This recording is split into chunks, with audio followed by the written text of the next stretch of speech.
Medyo mahangin, maalon. Yan ang namumuti ang dagat, pero sana mamaya medyo kumalma para makasakaling magkaroon ng kawan. So stay tuned lang po. Sana makadali tayo ng pang-ulam.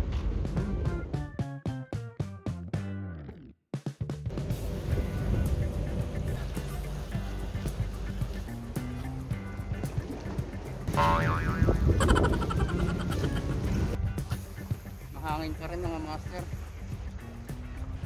Magis muna tayo dito sa medyo tagong lugar. Tabi-tabi muna.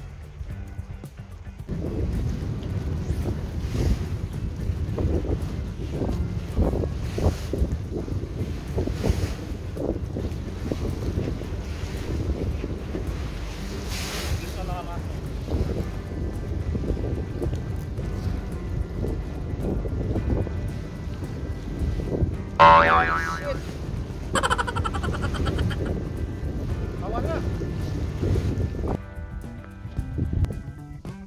Yun mga master, sumilong muna tayo dito sa ilalim ng talisay.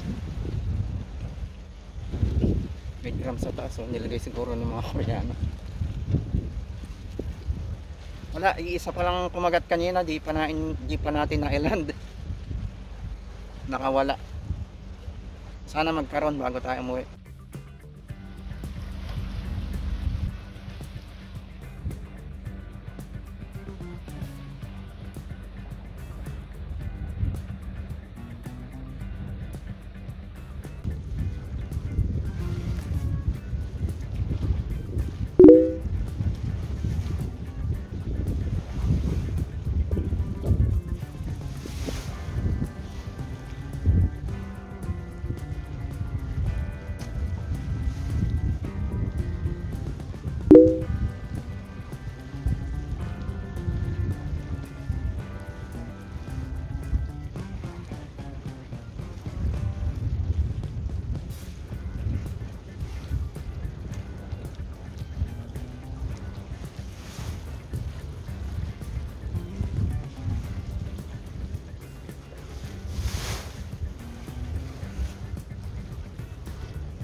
Puro tulingan pa rin nagkakawan mga master.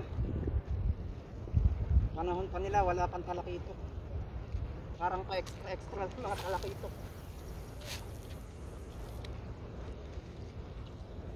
Minsan may sumasabit na pa isa-isa.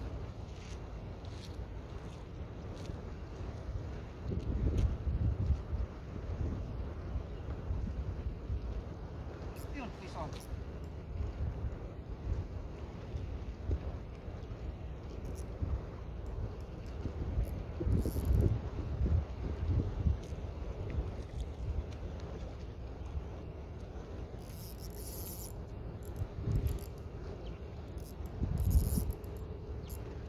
Yun, may naligaw na trevally. Nakasabi ko lang wala pang trevally, nakaisa tang trevally. Pangatlong huli.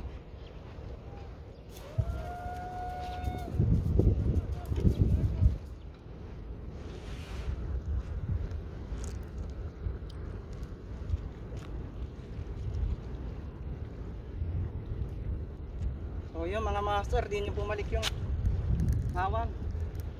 Mamaya siguro pag ano, kahapon na. Meron doon sa laot ay mukhang di nalalapit na. Pero ox naman, nakachempo tayo ng ito ang ating catch of the day. Dalawang tulingan ulit saka isang trevally. Well, laging ganito ang kombinasyon natin. Sulit na sulit siya laki ng tulingan, no? Mahigit 1 kilo to. Saka may maliit na trevally. So as usual, maraming salamat po sa muling pagsama sa akin sa isang naman fishing adventure dito sa Malabo, Guinea Equatorial, Africa. Maraming salamat po sa blessing. At sana po hindi kayo magsawang sumubaybay sa ganitong mga fishing adventures, mga adventure namin dito sa Africa. Sa mga kapwa ko nga po pala angler o yung mga nagpi-fishing din offshore, onshore, yung mga nagka-casting, ito po as usual ang ating gamit, yung hair clip lure. Ilalagay ko po sa description o sa first comment yung ipipin ko yung link para makita nyo po paano paggawa nito. Sobrang effective po. Halos lahat na nahuhuli ko ito lang gamit ko. Tulingan, trevally, tangigi, snapper. Ito lang ginagamit namin dito. Meron ako mga lure na minnows saka mga pangjig. Hindi kinakagat dito kaya andun nasa bahay lang. Itong DIY hair clip lure lang talagang kilala ng mga isda rito. Siguro dahil kamukha nung hinahabol nilang isda to. Ito kasi pag nasa ilalim ng tubig, gumaganyan, no? Umiikot. So akala mo ano, kala nila isda rin na maliit. So kaya nila kinakagat.